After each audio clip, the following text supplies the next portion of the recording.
Hi, here's another game from round two of the Gibraltar Chess Festival. This game is between I am Santos, who held the white pieces. His rating was 2484, versus GM Hikaru Nakamura with the black pieces, whose rating is 2785.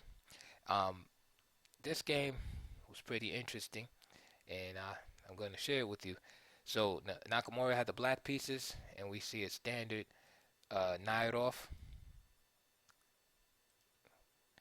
Not exactly yet. This is classical Sicilian right here. Notice A6 has been omitted here. So bishop G5, E6, Queen D2. So now what we're seeing is this is more of a Skyfinagin variation. It's opposed to a Najdorf. Najdorf would have A6, and this attack is known as the Richter-Rauzer variation. Um, Named after two masters. I think the German master's name was Kurt Richter, and the Russian player was Rauzer. I want to say Veselvod Rauzer, and God forgive me for not pronouncing that correctly, but that's where you get the name Richter Rauzer variation for the two players that basically made the system famous. One forging it into a system, and also having some notable games victories with it. And this system is a brutal attack. It reminds me of the Yugoslav attack against the Dragon, where White has aggressive intentions, basically to develop, use a space advantage, castle queen side quickly, and assault Black on the king side with the pawn storm. So kudos to Santos for being bold against a tactical specialist like Nakamura. So here we go. We have opposite side castling, and now it's off to the races. So h4. Now again, I'm a classical player. I'm already suspicious of that move. Why am I suspicious of this move? Now, you know from watching my previous videos that I always reference uh, the central uh, play and always contrast it against the play on the flanks. And I say that you only can play on the flanks when you're sure that the center is somehow fixed, either literally with pawns or pieces actually blockading the pawns, or it's fixed figuratively, meaning that it would be ridiculous for the opponent to move his pawn because it would just get captured without any kind of compensation. Because I'm not even talking about like a pawn sacrifice, because there's a such thing as a positional pawn sacrifice where you can mobilize the pawn, it gets captured, but then you get something in compensation. I'm not even talking about that. I'm just talking about if the pawn is moved, it just gets captured without any compensation. So if you can fix the central pawns either figuratively or literally, and the opponent can't do anything about it, then you'll be justified in your attack on the flank. If that opponent has a choice of moves to move in the center, then he is justified in countering your flank attack right in the center. So this game is very instructive. So we see this early h4. Of course, White should still be, he's aggressive, but he still has to be cautious. A move like King B1 here is a good move. Good waiting move, but a quality move. Just getting off this diagonal here. Perhaps F4, which still plays in the center. You see? Keeping the knight off E5. And then you can have, typical play, like this. But you notice how the center is still up for grabs. Still, they're still playing the center. White plays H4 here. Okay, so he's initiating this early kingside attack. Let's see what happens now. Boom. The right, a big tactical shot right away. Boom. Right. Play in the center immediately. He got this. Nakamura takes, takes,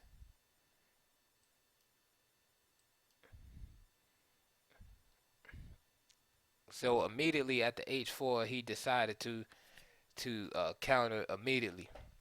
And now this is dangerous because this center is not immobile. So at any time when it's convenient, black's gonna strike and hit white hard. Queen drops back, b6, and of course bishop b7 is coming. Again, notice the play against the center. Notice also this unprotected bishop back here. a3.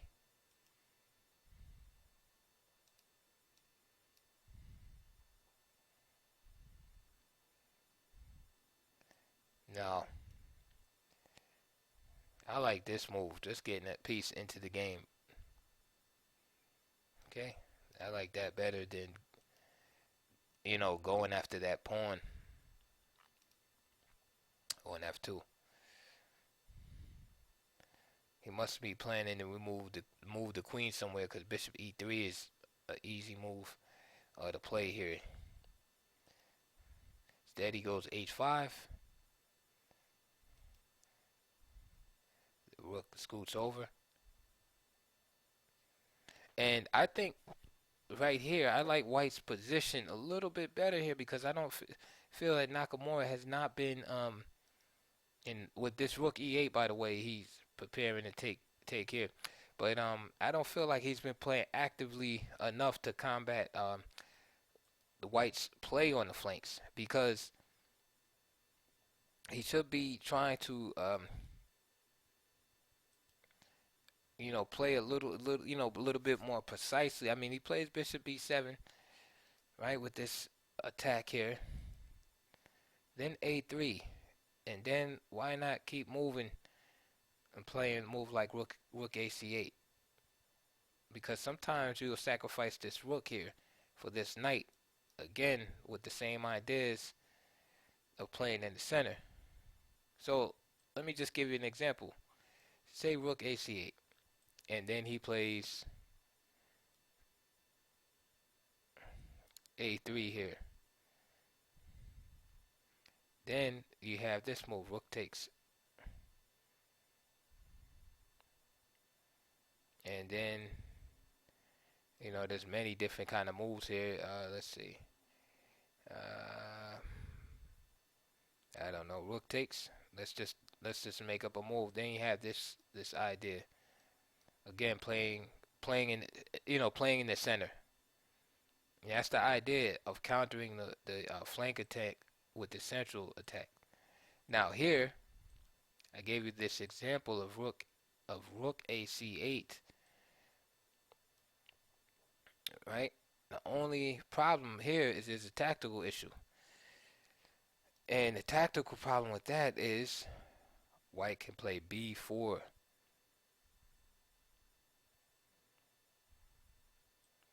And if queen takes a3, knight d5 with this discovered attack on the queen.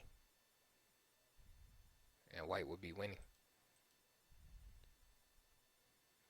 This means the queen only can go to e5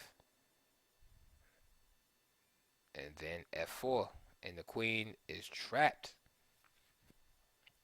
Right, the only move is queen takes c3, but the rook is on c3 and the queen is on c3.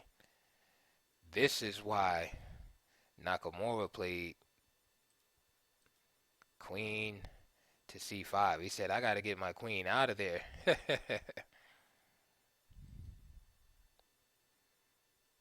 So h4 was played.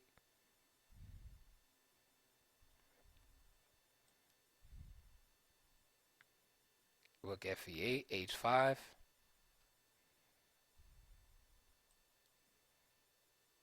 Now, he played rook ac8. Now here is a good time to play knight takes e4. Knight takes e4. Bishop takes e4. Takes. Takes. H takes g7.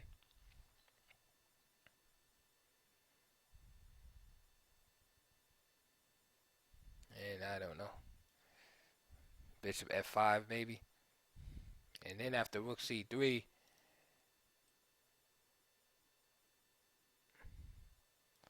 this pawn is under intense pressure.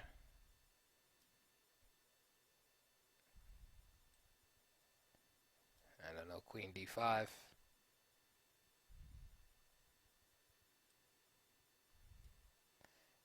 And we had to give white the nod there. So white's aggressiveness has definitely played off here. There's bishop e3. The queen goes back over to a5. And now he takes. So again, he continues his flanked attack. And Nakamura now decides it's time to counterattack in the center. So knight takes. Bishop takes e4. And now you see it's part of the benefit of having this pawn on b6. If this pawn was here on b5, that exchange would not be possible because this queen would be hanging.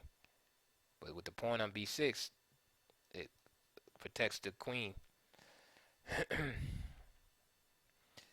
So we can see Nakamura's central play distracting white from pursuing his aims on the queen side. Excuse me, on the king side.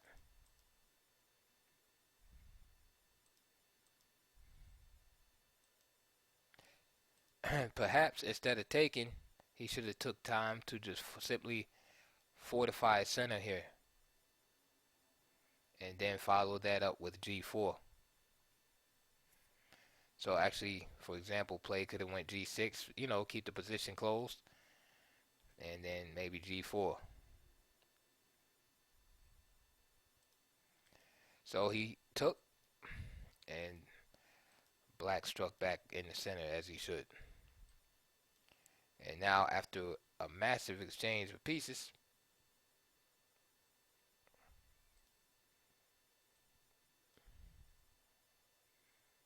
if he takes with the rook, you got rook c4. And the game is pretty equal. I mean, black. The thing about black in the Sicilian is that usually if he makes it to the end, some of these end games, especially in these positions where white is attacking like wildly and does a lot of committal moves, you know, a lot of committal pawn moves, white sometimes stands worse after it's all said and done. This isolated pawn now just gives black something to work on. And now in the end game, white has to be careful because black has this nice central pawn majority. He's gonna be able to win this pawn when he wants to on g7. And now all those attacking chances are gone, and black can now basically start pushing his central pawns forward.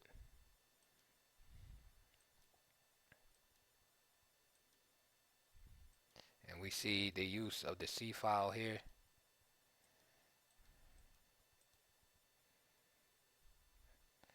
And I like black better here. He just has more pressure in the position.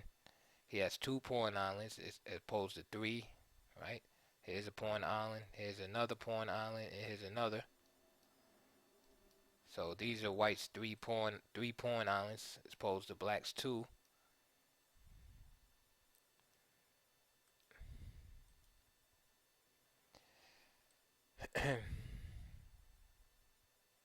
And now we see black with the more active rook.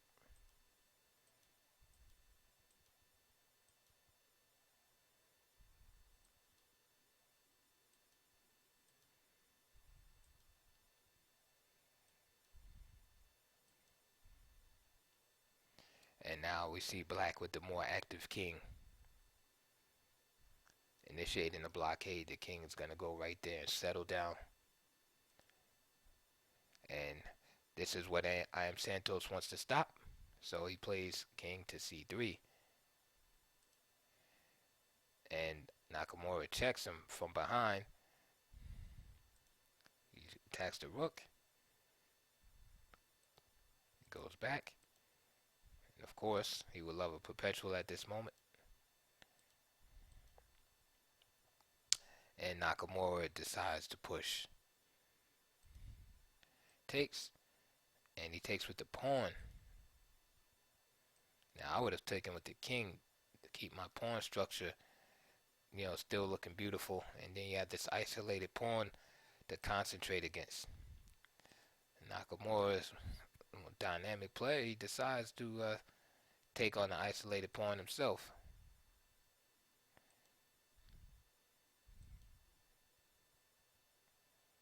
I didn't like this move f4 because it's easier for black to attack these advanced pawns.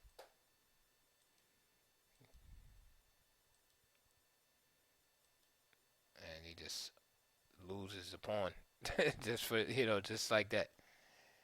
It's kind of like you shouldn't advance your pawns, especially in the ending like that if you're trying to defend, because a lot of times it just makes you want to keep the pawns close to where they can be defended. You see with this pawn on f2, yes, this rook is passive, but at least everything is easy to defend. This rook stays here. This king watches these two pawns. But as soon as you shoot this pawn off into the universe by playing f4, this pawn becomes weak, and then it's who's going to keep an eye on these pawns. Now this rook has to make maneuvers to try to stay in the game, to try to keep protecting them.